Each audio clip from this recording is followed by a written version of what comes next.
Well, hello, everybody. Welcome to this ecosystem restoration deep dive webinar. We have Lauren Tucker here with Kiss the Ground. Hi. And she's also on the advisory panel. This year, we're getting to know some of the folks on the advisory panel for the Ecosystem Restoration Camps Foundation. I met Lauren when I first heard about Kiss the Ground. Was that back in 2015, I think? Yeah. And yeah, you were giving a soil talk at this Mystic Hot Springs Music Festival where me and Allison were running the green room, and it was cool getting to know you there. And that's why I first heard of Kiss the Ground. A lot of cool work you were starting to do. I know a lot has developed since then. So why don't we dive into Kiss the Ground? Can you tell us the story of what is Kiss the Ground? How did you become involved with it? And by the way, everybody start collecting your questions, because at the end of our discussion and presentations, we're going to open it up to a question and answer session. So think of your questions, and then when you see the Q&A box down there, just go ahead and type your questions as you think of them, and we'll collect some questions. All right, Lauren, let's get into it. So what is Kiss the Ground? Yeah. So we started in a living room in Venice, California. We're a little over 5 years in at this point. And it really started as an inspired group of friends. Ryland Engelhart, his family started Cafe Gratitude, which is an organic vegan restaurant chain in California. He went to speak at a conference in New Zealand, and he heard this panel. It was like 4 scientists talking about the reality of climate change.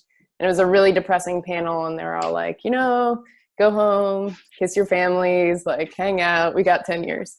Wow. And there was one person on the panel who works with farmers, and his name is Graham Sate. He's originally from Australia and works all over the world. He's traveling probably 36 countries a year at this point, training farmers. And he trains farmers on biological inputs instead of chemical inputs. But what he spoke about was soil carbon sequestration.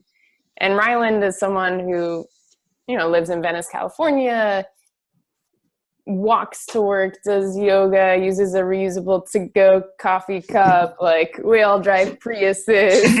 He was like, I thought I knew everything about climate change, and I kind of thought it was this thing where we all had to get solar panels. And he had this like lightning bolt aha moment about the connection between food and climate change.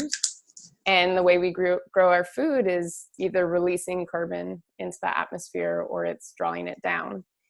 And so his the first thing he did when he came back was invite Graham to Venice, California.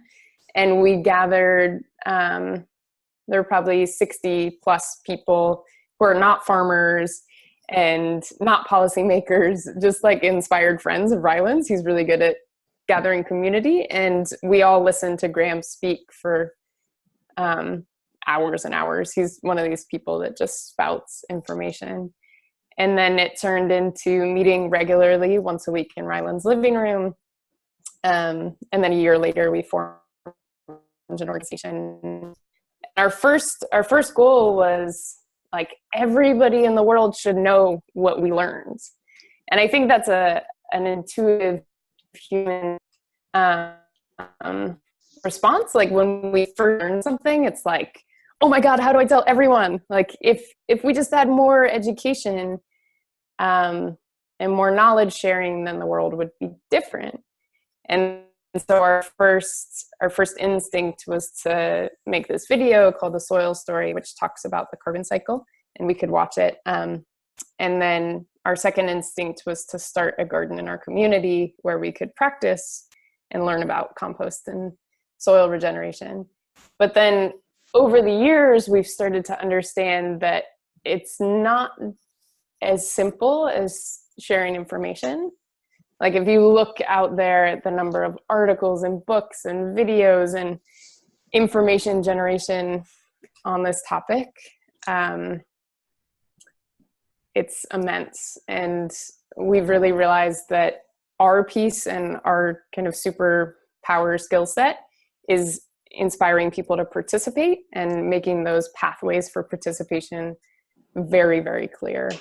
Because there's a lot of knowledge, but you can have knowledge and still be unsure how to use it.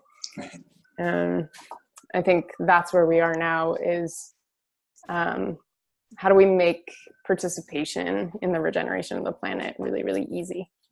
Right. Yeah, very cool. When you mentioned about that, you know, driving your Prius and, you know, solar panels and renewable energy and stuff. And, you know, then there's this whole, wow, we can restore the biology. That's this huge part of this too. It reminds me of Willem Faraday, you know, the Common Land Foundation. One thing that he said it was in a podcast episode of Musicology where John Liu was interviewing him at the Global Landscapes Forum for Musicology. And he was saying he feels that ecosystem restoration is today where renewable energy was 15 years ago. Yeah. And, you know, I think, you know, a lot of that starts with soil and all the rest of it. But I know you guys are playing and will play a big role in what happens over the next 2, 5, 15 years. Let's start with that, the soil story. And we can show people who haven't seen that. Let's watch that video. I know that was the first one I ever saw that you guys made. So let's watch that. I'm going to stop my video to increase bandwidth. You want to go ahead and play it? Yeah. All right. I'm going to just share my desktop and we'll see if this works. Awesome. Okay. Can you see that? Yes, yes. Okay, right on. So we did a couple of versions. There's actually one with Ryland as the host. I personally really love this version. Passion Murray works in Detroit as a composter, and so this is her version as the host. But it's the same script, no matter which version you view. Can you maximize it and get your volume up? Okay. Oh, hold on. Yeah, let me start over with, I can't hear it. Okay. Okay. I put my volume up.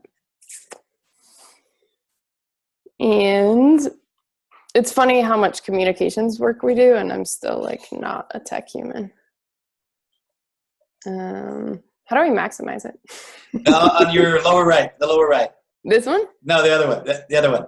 To the right. One? To the right. I love it. I love it. You're the media person, and I'm telling you how to maximize. I love it. We're all in this together. We don't know what we're doing. You guys are learning my true personal skill set. Okay. Okay.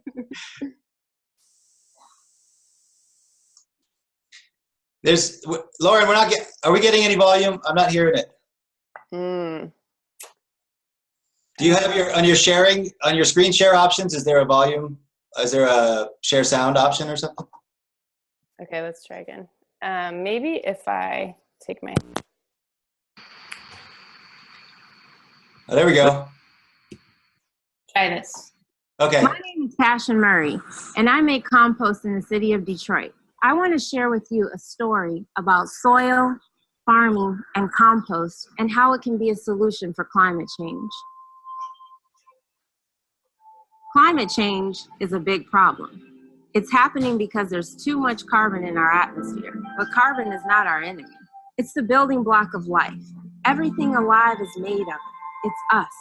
The problem and the solution are a simple matter of balance. Let's step back and look at the 5 pools where carbon is stored on planet Earth. Starting about 500 million years ago, when plants came onto land, carbon began to cycle in an amazing balance, a balance that allowed for life as we know it to evolve. Then one life form, us, figured out how to extract carbon from the fossil pool. We've been burning it for energy, putting it into play, and disrupting that balance. How we manage land and do agriculture is moving even more carbon from the soil and biosphere into the atmosphere. Specifically, we've moved 880 gigatons of carbon dioxide into the atmosphere, which is heating up the planet and destabilizing our climate. Now, the oceans have absorbed a lot of this excess carbon, which is resulting in warming temperatures, acidification, and accelerating a mass extinction of sea life. In order to stop global warming, of course we have to stop burning fossil carbon. The big question is, where do we put the excess carbon to get the cycle back in balance? Remember when I said that soil was a part of the solution? It literally is. Plants, with sunlight and water, perform photosynthesis. They pull carbon in from the air and turn it into carbohydrates, sugars. Then they pump some of those sugars down through their roots to feed microorganisms who use that carbon to build soil. There we go. Carbon move. The plants pull it in and the soil stores it. Nature's living technology is amazing. Scientists have recently discovered that applying a thin layer of compost one time sets up an ongoing positive feedback loop that brings more and more carbon into the soil each year. In concert with our regenerative practices like not tilling the soil, planting trees and cover crops, and good grazing, we can build and retain gigatons of soil carbon. This is carbon farming. This is regenerative agriculture. More carbon in the ground is good for us. It makes healthy soil. Healthy soil makes for more nutritious food, and it holds way more water so crops are more resilient in the face of drought. That's good news for families, farmers like me, and everyone that eats. The way we grow our food, fuel, and even our clothes either puts carbon into the atmosphere or pulls it down into the ground. The regeneration of soil is the task of our generation. Our health, the health of the soil, and the health of the planet are one and the same.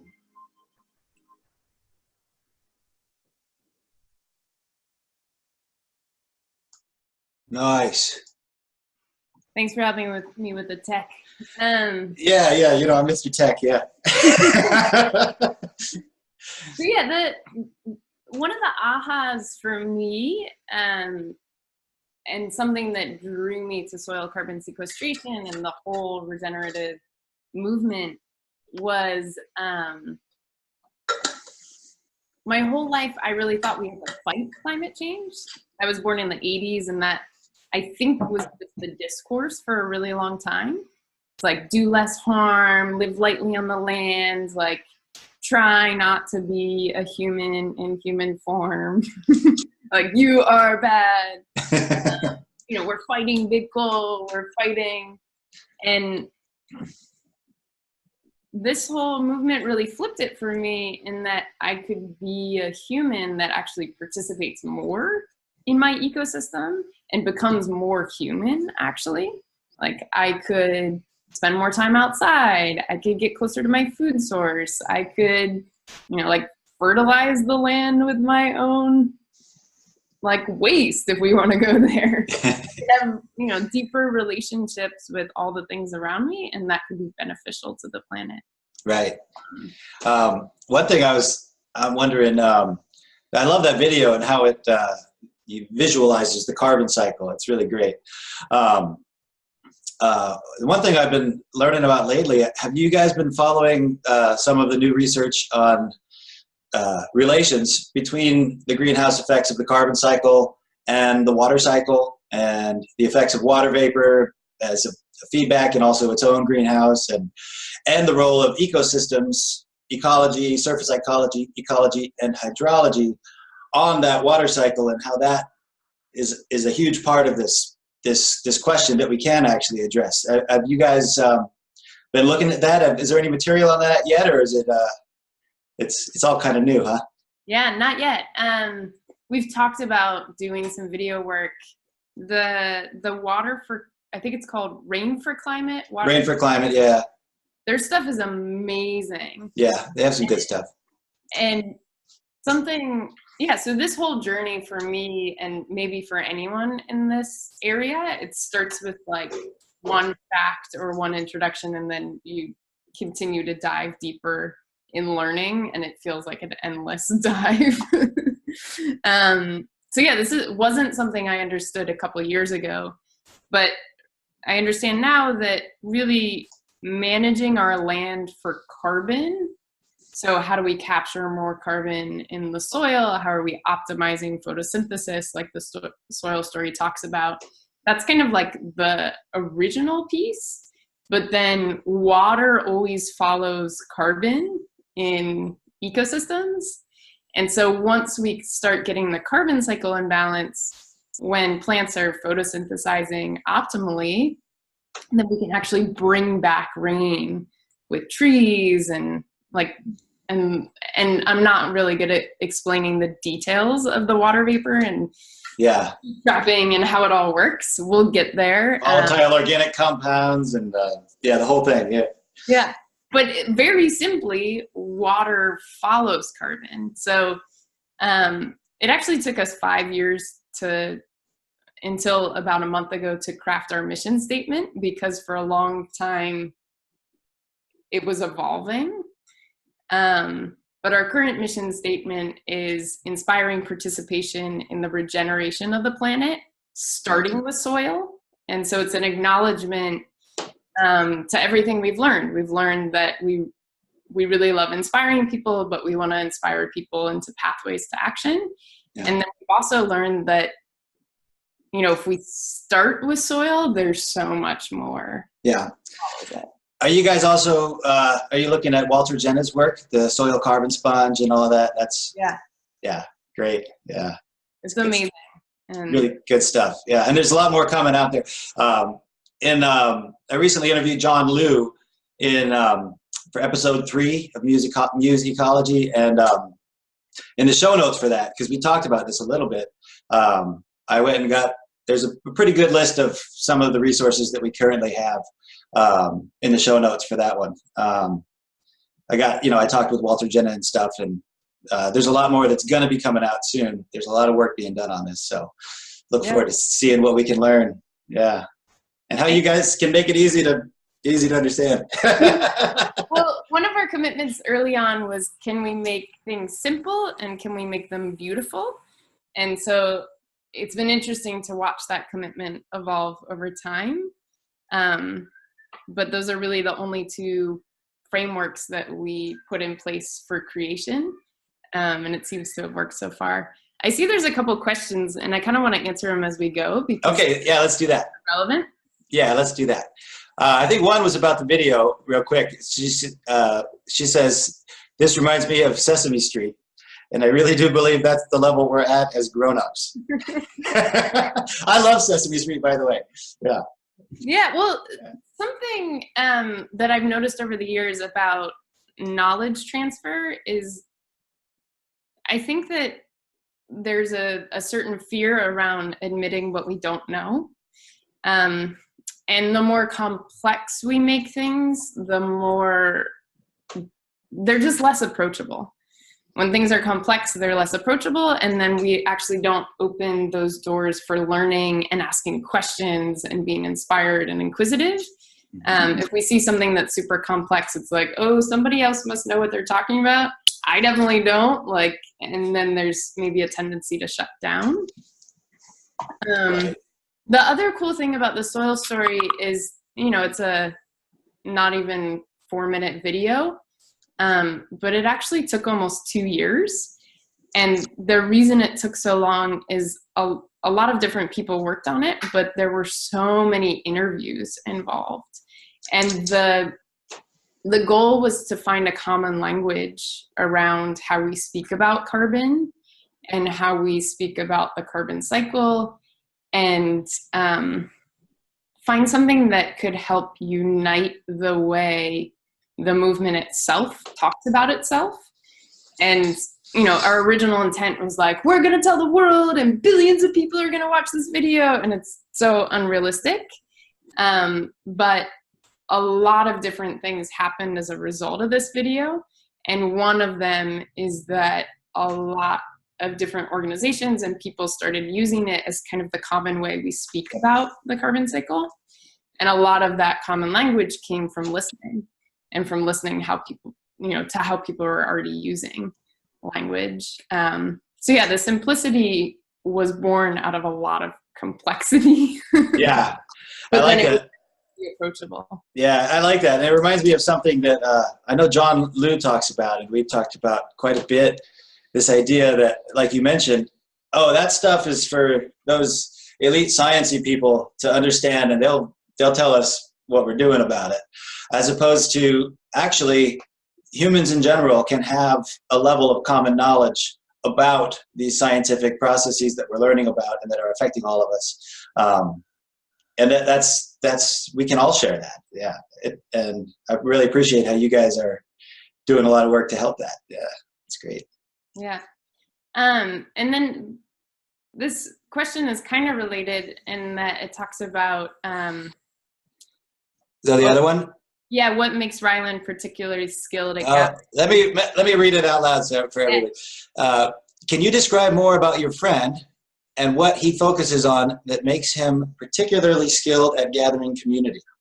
I'm currently trying to vitalize our local permaculture community garden.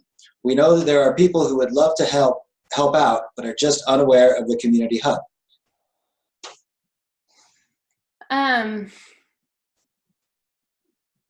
Yeah, it's such a good question. I mean, I think that we all, like every human has a skill set and superpower. And I think that we come into the world with them and there are experiences in our lives that help us develop them. And Ryland, for sure, like this is his superpower. But in addition, I think that the best way to build community is to listen and to find the points where we all meet as far as what we're needing and what we're desiring. So for example, after the soil story, or kind of at the same time, the other project we worked on was a garden for the community in Venice. And when we first started, it's a city block owned by the city. It's in a very prominent place on a major boulevard, and it was a dead lawn for 30 years. And there was a small garden there when we started, but we really just saw an opportunity to revitalize a space. And instead of asking the community what the community wanted, we made an assumption about what the community would want. And so we built all these things and made all these plans. And I remember one of the first things we did was flyer 500 households around the garden. We're like, we're having a big party. Everyone should come. Like, this is what we're offering. And I think one or two people responded to that because we went the opposite way. Instead of asking people what they needed and what a shared community space would look like and what would be of value to them, we said, of course our community wants fruit trees and a food forest and a cob oven and a stage and a greenhouse and like a bench. And yeah, of course they want that. So I think one of the keys that I've learned to building community is to listen and then to find those shared places of value.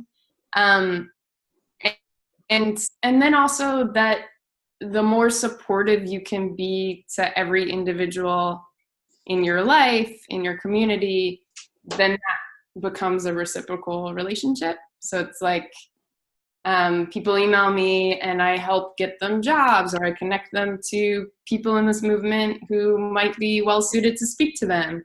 And we just do that because it's a goodwill way to build community and it comes naturally. But then years later, someone will say like, oh, you helped get me a job. Now I want to do this project with you. And it just comes back around. But yeah, I think listening and then finding those shared places of value. Very cool. Yeah, I love that. Fun, you know? What's that? Keeping it light and fun. Yeah. One of the reasons why we all got involved is like we met every Monday in Ryland's living room and it was really fun. Like we sat on the couch and we're like, what are we going to talk about this week? Like it was fun. It was a place to convene and gather. Yeah. That's really great. I love the idea of listening for what people actually are wanting and needing or ready for, as opposed to assuming, because who doesn't want fruit trees and a stage and all that good stuff, right? But maybe they're coming from a little different place, and maybe the next middle ground looks like something that we haven't quite pictured yet. Yeah. I love that. Did you want a balance sometimes between, you know, doing enough listening and then at some point being bold and trying something. So even as a leader, learning to be a director of a growing organization. We now have 14 contractors that work with us, and volunteers and board members. And something I've learned about leadership is that, like in a tribe, for example, leaders would listen to all the concerns, but at some point you have to say, and we're going this way. So there's this mix between, it's not a dictatorship, I'm not always telling you what to do, but at some point, like there are moments to push and to be a leader, and there are moments to step back and listen. Right. Before we move on this note, in the chat box here, Patrick Worms chimed in. He was an earlier guest on the webinar, and he's also on the advisory panel, and he's also the senior science advisor for the World Agroforestry Center. And he says, we normally start anything with that, proper surveys and all. We invest time in figuring out how to manage power relationships in landscapes. Yeah. Thanks, Patrick. And if anybody ever wants to come on and has a question that you feel would be best spoken, or you just want to let us see your beautiful face, go ahead and type that in there, and I can raise you to a panelist temporarily. So that's an option to see. Did you have a video you wanted to show about that project you just mentioned? I don't. Oh, okay. We're actually making one right now to kind of cap it off. But yeah, I have some other videos that I'd love to show. Sure. Let's do that, and then we'll talk a little bit more about the some of the participation models that you have starting to work, and we can look through that so folks can know what these tools are, where they can find them, and how they can participate with them. But you have another video or two you want to show before that? Yeah. Great. Let's see. Or however many. Not that one. Let's find. And then I'll take my video off.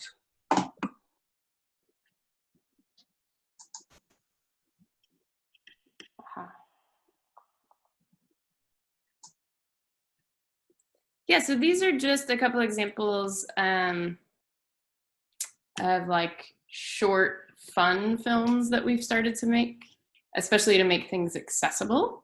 So this one's really short. It's 2 minutes long. It's called Plants Are Cool, and it's about soil temperature, which usually might not be an exciting topic. So I'll share my screen and show that.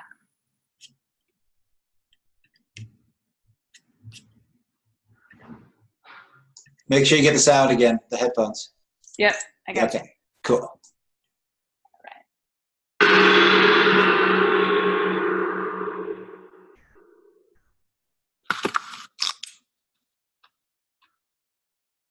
I'm out here today with Kiss the Ground soil expert, Don Smith, because he recently told me an amazing story about what he did with a plant leaf, a piece of green paper, a temperature gun, and the ground, and I just knew we had to get it on camera.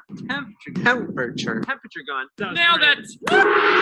So we've got a green leaf and a green piece of paper. Then I want you to use this temperature gun and shoot the leaf and the paper. Okay, so the leaf is 59.7. Wow, the paper is 89.6. That's a 30-degree temperature difference. I knew plants were cool, but that was huge difference. Explain. Unlike the paper, the plants are actually evaporating and using the power from the sun to photosynthesize.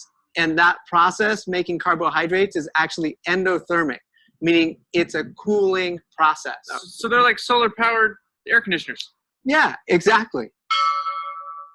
Don, what about all this bare soil? It feels freaking hot. Bring the temperature gun over here. Oh my God, it's 138.9. So with bare tilled soil like this, with temperatures that high, we're literally cooking the soil. And Don, farmers everywhere in current agriculture are leaving soil bare. What kind of effect is this having across the globe? Well, bare soil causes something called the heat island effect. That affects the water supply, changes weather patterns, causes desertification. It's a huge global problem. So bottom line is we should keep the soil covered with living plants. Yes, crops, cover crops, even weeds are better than bare soil. What we've learned today is that plants are cool and bare soil is not.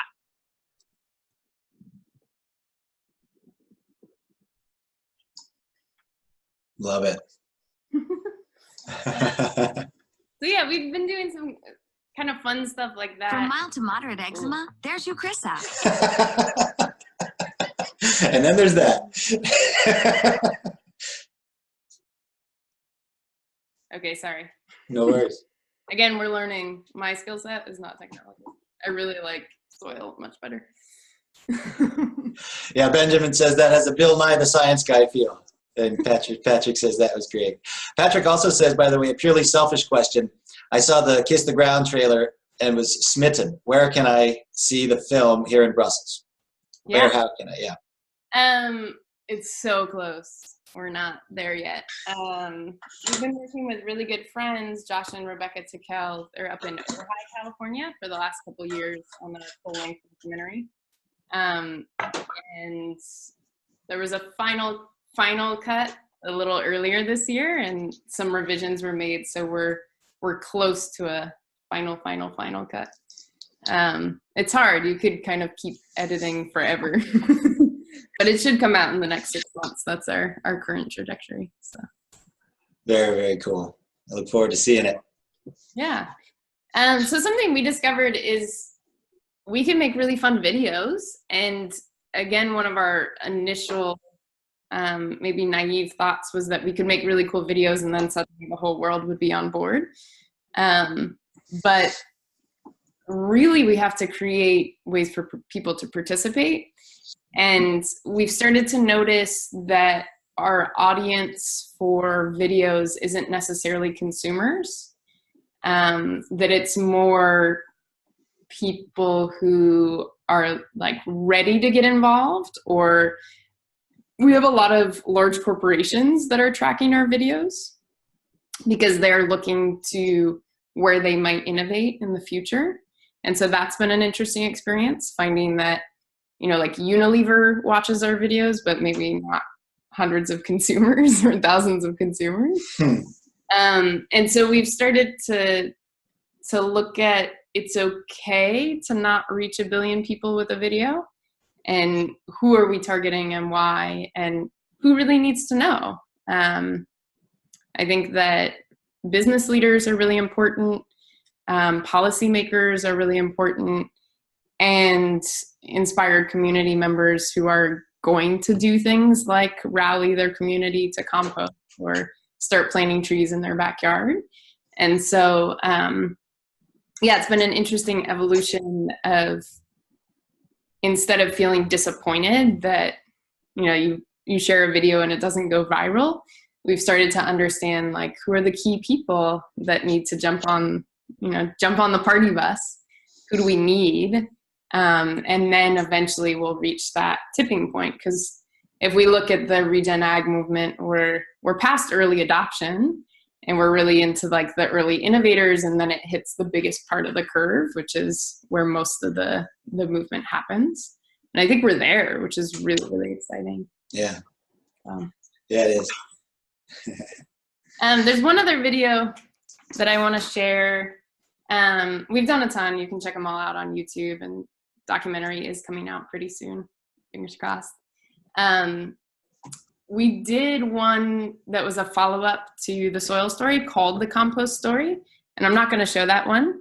But around the release of The Compost Story, we started to get celebrities involved, and that's been an interesting part just of the neighborhood we live in, right? We live in Los Angeles, and so it's much easier to get celebrities involved because of our place. And so this one is a friend who's a magician who at the time was just a successful magician, but now in this moment has a like a viral Netflix show called Magic is for Humans. So we did this video with him last year, and now he's like, everyone in America knows his name now, which is pretty fun. Yeah, this is a little video we did with him. It's just a minute long. 1 second and I'll share it.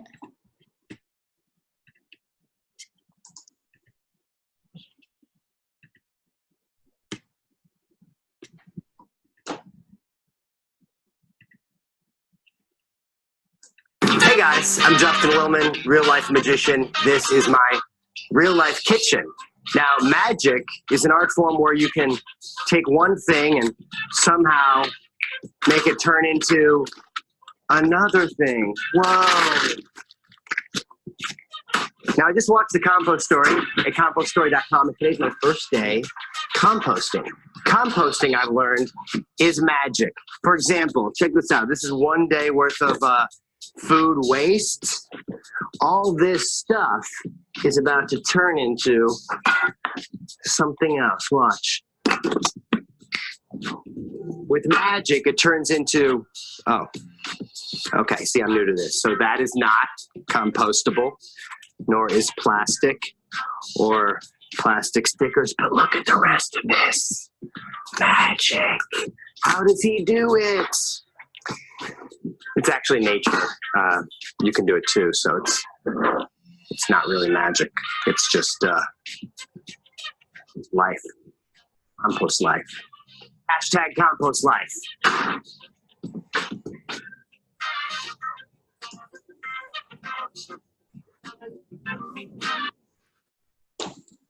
Nice.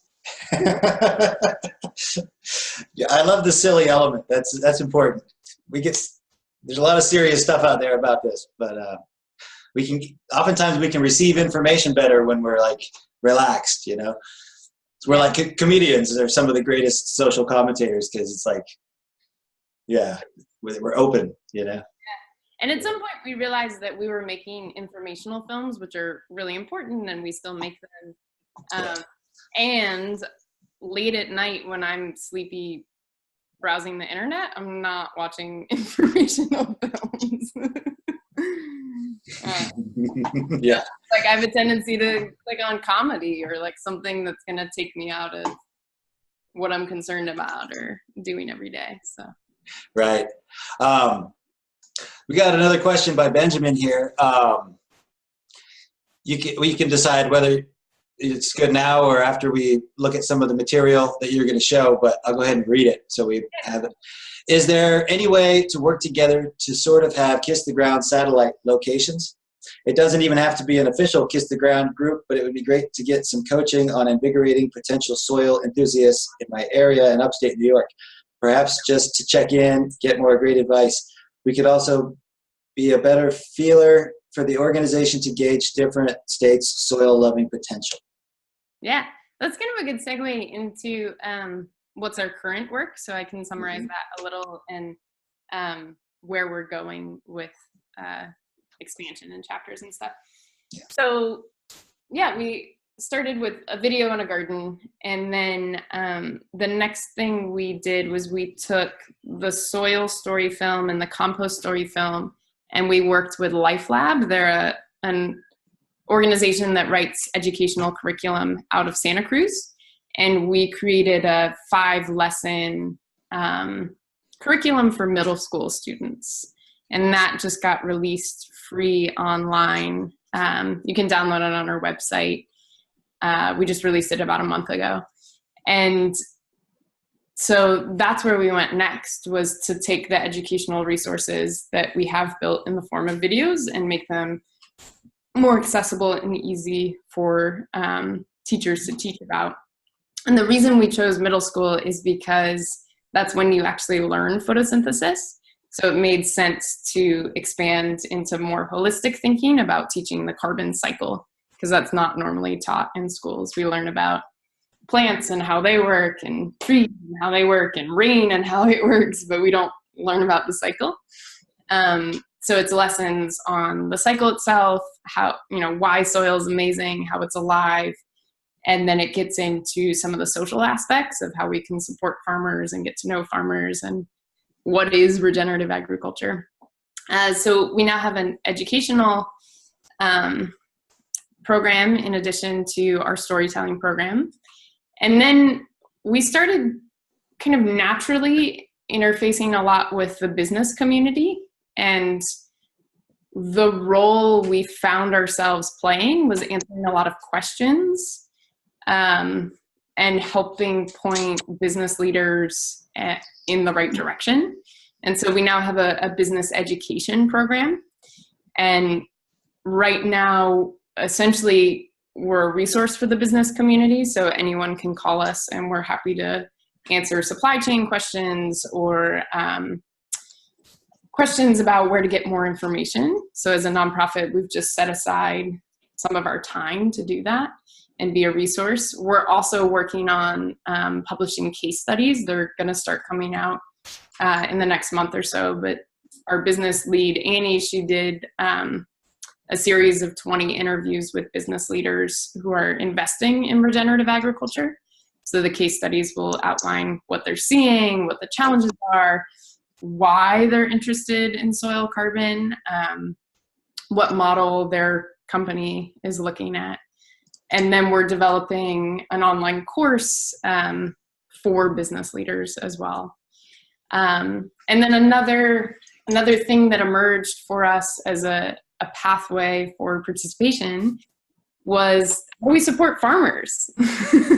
We're like, okay, we have a garden, we have all this storytelling work, we're working with businesses, but yeah, really this movement is based around people who work with land. And we wanted to use our skill set to support farmers. So we founded something called the Farmland Program. And what we're doing is we're working with 10 restaurants this year, and this program could significantly expand in the future, but right now we're working with 10 in the Los Angeles and Santa Barbara area. And we're helping to put one menu item on the menu that is somehow sourced from an ingredient that's building soil carbon. And it's not perfect. Some of these may just simply be perennial ingredients. Some may be from grazing land that's building soil carbon. Some might be from farms kind of like moving in this direction, but we're putting one menu item on the menu and then it's $2 more expensive. And that money gets put into a scholarship fund for farmer training. And then we're working with a lot of the most innovative, some of our favorite farmer trainers in the space that we've taken all their classes and we love their offerings. We're working with them to figure out what the entry points for farmers are. So again, not assuming we know how a farmer is going to take a journey through education, but asking more questions of farmers about what kind of education they want access to. So we're developing this scholarship fund, which also at the same time is working on supply chain and restaurant sourcing and has a consumer education piece by default because you're in the restaurant and the server says like, oh, did you check out this menu item? And then the final thing we've been working on is advocacy training. So I think we're on our 4th online course that's about to start next Tuesday. And that offering it's an overview of the science and what is soil carbon sequestration, what is rain for climate, like what are all these things, but it's flipped into, again, not just the information piece, but the empowerment piece. So a big part of the course is how to speak, how to publicly speak, how to feel confident sharing stories of regeneration with your community, how to feel empowered to not just hold this knowledge, but use it in your own unique way. And so something that's emerging very naturally through that program is chapters. And that's something that we'll be building out. So that's like the longest way to answer this question. But yeah, we are right now accepting, we have like a running list of people who want to pilot chapters with us. And so just send us an email at info@kisstheground.com we are a 501c3, but someone wants 20,000 for the .org, so we own the .com. You can email us, and we're going to be piloting chapters and just again seeing how our community wants to emerge chapters together. So Right. All right, Benjamin. So send them an email and see what can happen in New York. I guess I could have just said that, but No. What's he going to say in the email? Yeah, no, now he knows. And so do other people. That's the important thing. Kyle, we got a couple of question commenting things here. We got, first of all, maybe real quick about the compost. There's a couple things about there. I'll do Wes's first and then Patrick, because that might lead to Wesley says, or Wes Rowe says, hi, Wes. Love Wes. You know Wes, right, in Santa Barbara? Yeah. Hi, Wes. Fantastic guy. I love bokashi buckets. They allow even apartment dwellers to turn their food waste into compost/soil amendment. What a huge resource we could have coming from our cities. Even non-gardening people can do it easily. Bokashi. Let's plug for bokashi. All right. And then Patrick Worms again. Worms says about the goofiness of the video that we were talking about. He says, absolutely. The goofy way this was presented is perfect. It should spread far and wide. Do you have non-US team members? Bringing this approach to Africa, where social media use is exploding, could be absolutely transformative. African farmers usually only have phones to get info about the outside world, rarely get any communication about the basics, and desperately need them. Cool. We don't have international team members.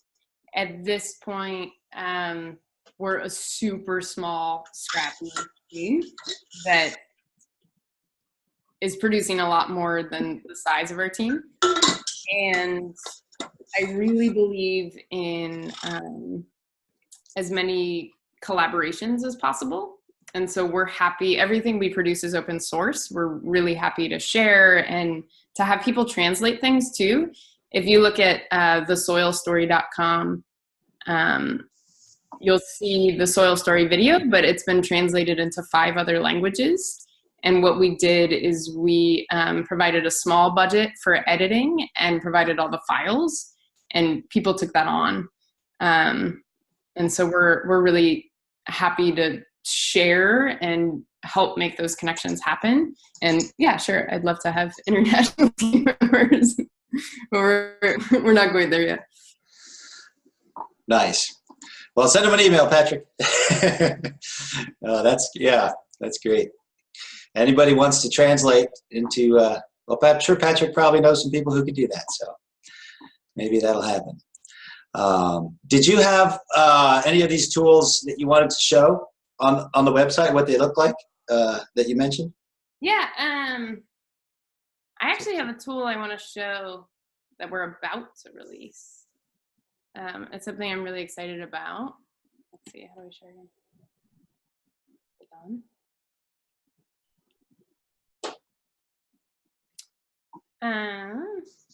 So yeah, this is the Soil Story curriculum. Just FYI, you can go to our website and it makes you log your email address to download, but for an 80-page curriculum that took us several years, it's kind of fair. If you don't want to log your email address, you can email us and we'll send it to you. But this is the project I'm really excited about. This started as an idea with an intern, and we thought it would take us 2 weeks. We're like, yeah, we're just going to talk about how to purchase food that is good for the planet. And we'll make it look pretty, and we'll just draft it and put some photos and publish it online.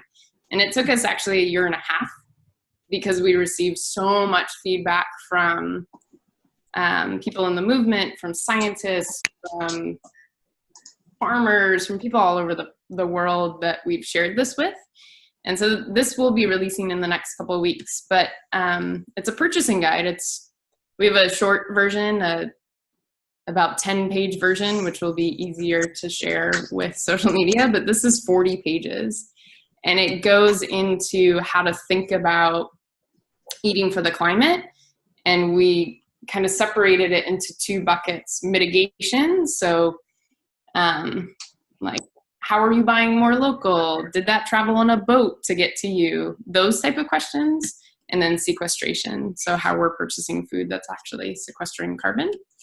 And we start out with a little education around Gabe Brown. He's one of our favorite North Dakota farmers. These are his 5 soil health principles. And so we start with that. And then we go into how to think about all these areas, how to think about knowing your food source, how to think about meat, how to think about dairy. And then we're hoping over the years that this will evolve into specific recommendations, but we're not there yet.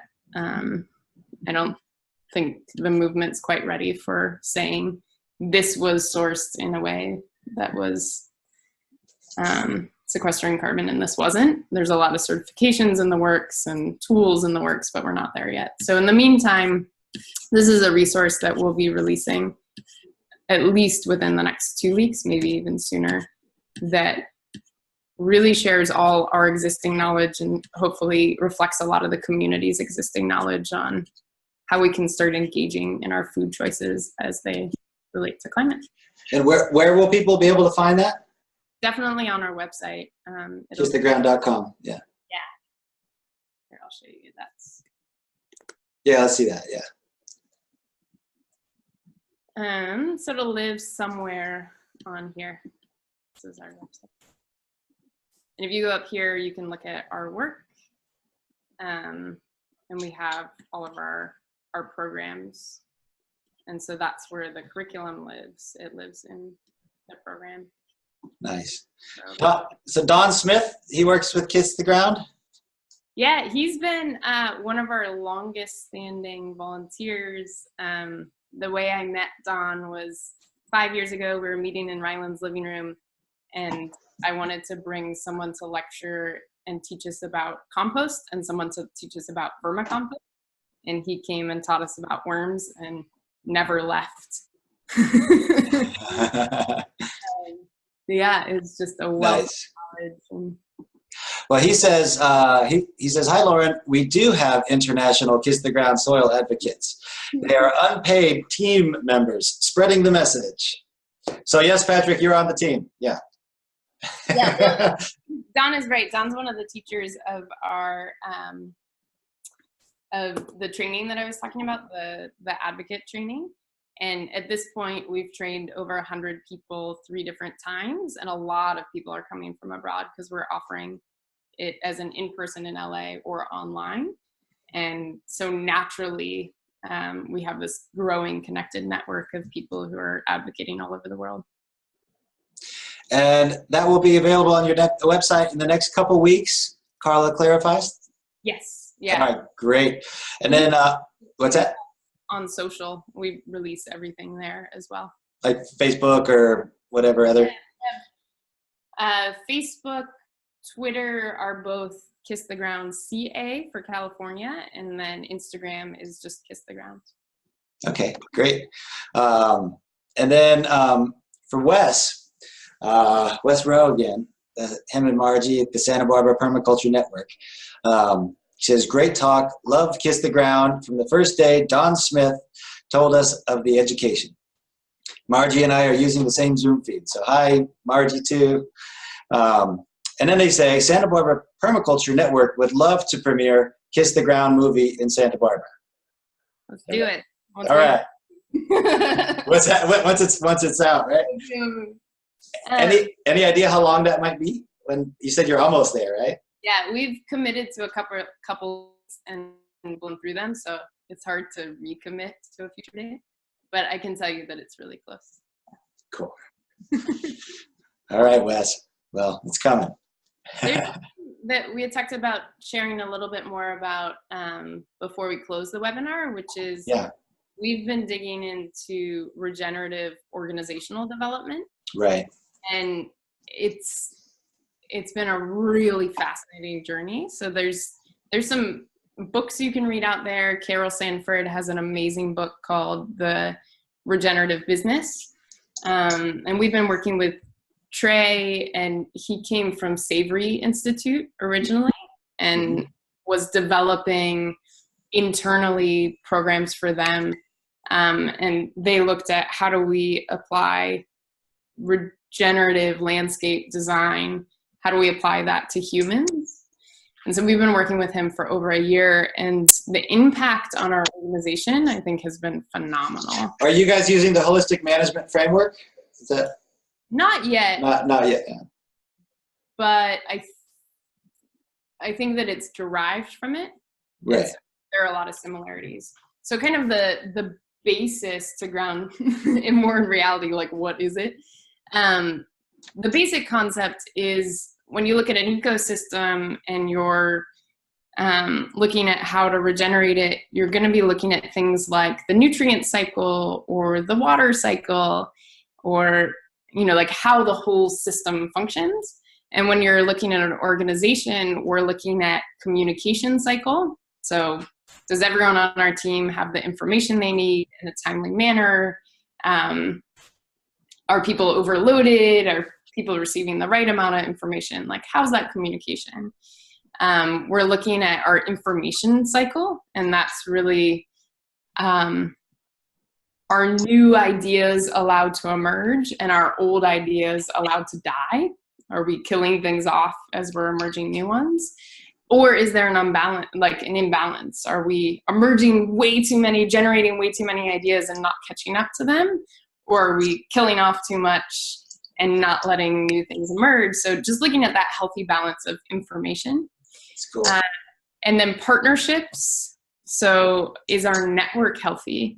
And not like in an older business context, that could be how much value can I extract from my partners? But in a regenerative context, is there reciprocation? Is there understanding in all of our partnerships? Something we've moved towards this year is written agreements with everyone we partner with. And it's not a process that we've completed yet, but we do have some on file already, and they're beautiful.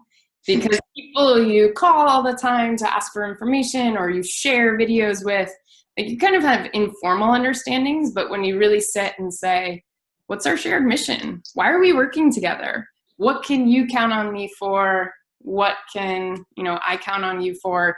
And if conflict arises, how are we going to deal with that? Yeah. Are we going to stop calling each other? Are we going to, are we going to go to counseling? Like, how are we going to deal with that? Yeah. And then the fourth cycle that we're always looking at is energy flow. So instead of saying, we do have quarterly goals and our team members are expected to meet them. That's technically, all of our work and our jobs. But instead of saying, this is the goal and I will stay up late and drink as much coffee as possible and kill myself to meet the goal, the flipped context is, does everyone on our team have what they need to thrive? Are people going to acupuncture? Are you taking time for yourself? Are you getting the education you need to fulfill your job description? Are you stuck with something and need help? Are we creating a thriving atmosphere so the end result is naturally meeting our goals instead of, kind of sacrificing everything at all costs? And we've been doing things like implementing reviews. Trey's developed a really amazing kind of 200 question review where we can see where we are in all of these cycles on the scale of extractive to kind of sustainable to regenerative. And then we just tried for the first time team reviews. So instead of me sitting with everyone we work with one-on-one and saying, I think you really need to improve your email response time, and in order to get a raise, this is what I need you to do. We developed a reflection survey where people were asked to reflect on their own performance. And they were really kind of diverse, beautiful questions. And then we reflected as a group. So we split our team into 2 sessions.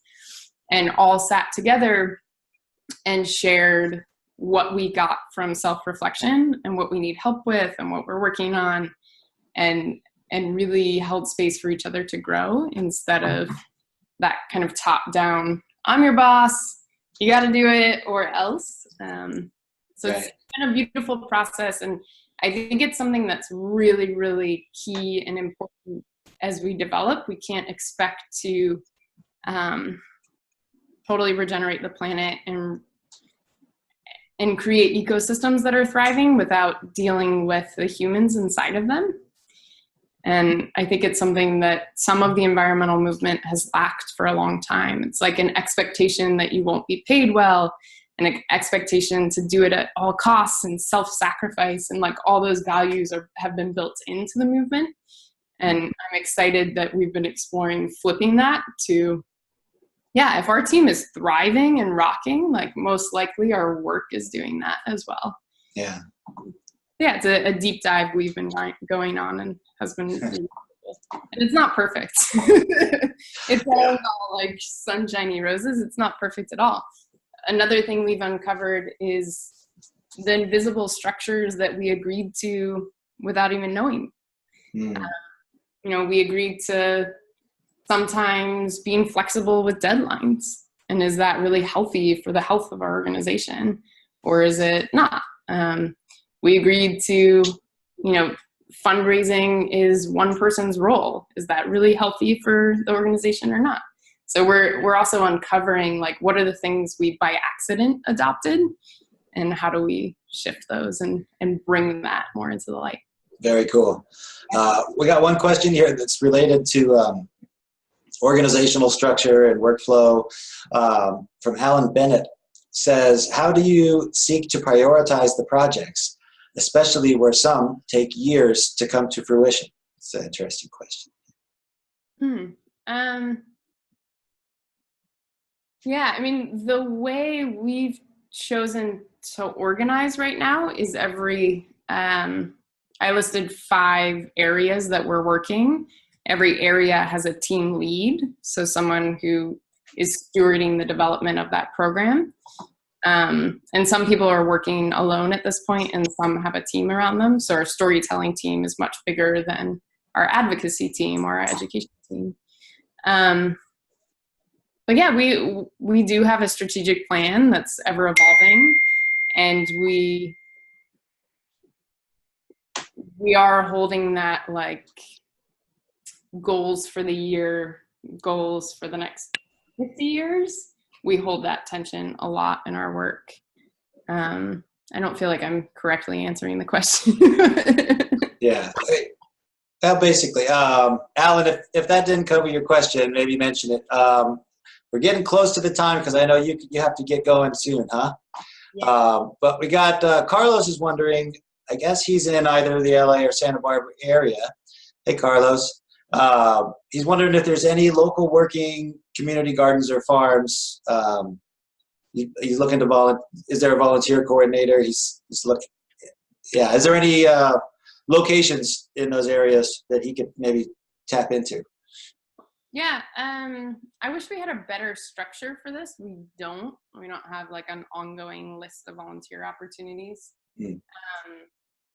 But we do have a deep network in the area that we live. And there are some incredible farms. And so, yeah, I'm happy to answer that question via email. Okay. Well, Carlos, it's I have it up earlier in the chat, but it's info@kisstheground.com, right? Yeah. Yeah. All right. Well, very cool. Is there anything else you wanted to share before you have to get running? Yeah. We've been through all of this regenerative organizational development. We've started to ask more questions than give more answers. And so maybe I can just leave off with a couple questions I've personally been ruminating as just a way to share where I am. So yeah, there's 2 main ones. One is how, like, what are the systems we need to develop so that humans are thriving, but so that humans are thriving within thriving ecosystems? And because there's this notion that we can participate, and we can participate in the regeneration of the planet, and we can be a keystone species in the spirit of the land. But there's a question in how are we actually setting up systems so that ecosystems are thriving and so that we're thriving? And that's a question I've been holding quite a bit. Another one is, I think a lot about why we haven't done something major about climate change yet. Like why it's not what every human on the planet is pushing towards as we look at the potential demise of our species, and extinction of our species. And there's a lot of theory out there around when we're faced with something so large and frightening, we freeze instead of act. There's a lot of corruption in our societies. Maybe leadership isn't there. But something I've been playing with is, could we utilize community peer pressure as a way to solve climate change? Because I've noticed that personally, at home I compost. But when I'm traveling, if the community I'm in says throw it in the trash, I throw it in the trash. I mean, sometimes I'm brave and say, no, I'm going to compost this. But, you know, you're like traveling in Costa Rica and you like grab a plastic bottle and they're like, yeah, the trash is there, and you throw it. Because there's community expectation around what you do. So I just keep wondering if we can tap into that peer pressure almost. These are the rules of this community. We are going to act. Yeah. I think probably another thing that's kind of related to that is what we talked about with this idea that it's all about renewable energy, which is important, but that restoring ecosystem, restoring the living surface of Earth, including what's around us, that's a huge part of addressing climate change. And I think that as that story goes out, and that connects with these ways that we're learning to connect with these kinds of opportunities to participate with those things that also address climate change, that maybe it'll feel more accessible. Because if I think that it's about solar panels and windmills, I'm not going to go start a solar panel company, you know, and maybe I got them on my house, but okay, now what, you know?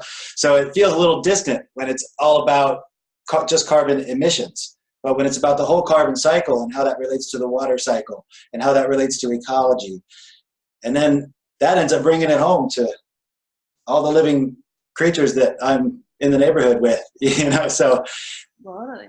So maybe that those dots getting connected will help it to not feel so distant, and maybe to help kind of bridge some of these things and help us all to get a little more engaged in climate change through these ways. So yeah, that's a hope. Yeah, and maybe that brings me to the last question that I think about a lot, which is, or I get asked a lot, what can I do? As if I'm an authority and can prescribe that. And, you know, what we're moving towards as an organization is pathways for people to participate, because there can be a freeze around learning new information and then acting. So I understand where that question comes from of like, I'm inspired, I don't know what to do. But I like flipping that question to every human has a unique genius or a love or a passion, and we're all really different. And that's what makes us beautiful and part of an ecosystem, just like trees have a different function from tulips or grasses or ruminants. Like, we all have different functions and pieces of this system. And so whenever someone asks me, what can I do? It's like, yeah, what can you do? And I think it has to be born out of that. Number one, what do you love to do? And then there's something for you in this. Artists can make art. You know, you can make music about it. You can be a farmer. There's a million ways to participate in this system. And yeah, so I like flipping that question. Nice. Yeah. Yeah. What's your superpower? Yeah. What should I do? What's your superpower? Or what do you like? Or yeah. What draws your heart? Yeah. Yeah. I really like that. Yeah. Well, and of course, one other way that folks can be involved, there's a lot of beautiful things happening in the world, and one of them is the ecosystem restoration camps movement. So I just want to mention, like I always do, for anybody watching on YouTube here, that if you did want to support the Ecosystem Restoration Camps Foundation, you can find that at ecosystemrestorationcamps.org. You can donate or become a supporting member. And that would be awesome. It'll help establish more restoration camps. So Lauren, really appreciate spending this time with you. Kisstheground.com is your website. Yep. Any last closing remarks before we head out? I like the last one, but yeah. Yeah, ask more questions. Ask more questions, and yeah, I like that. The answers will come the more questions you ask. Yeah, or I like how Rilke says, the poet Rilke says, living the questions. Yeah. If we can live the questions together, then intelligence will emerge. Maybe the answers won't ever come, but maybe we'll get more intelligent together. Yeah. Thank you so much. It was fun to hang with you, and thanks to everyone who listened.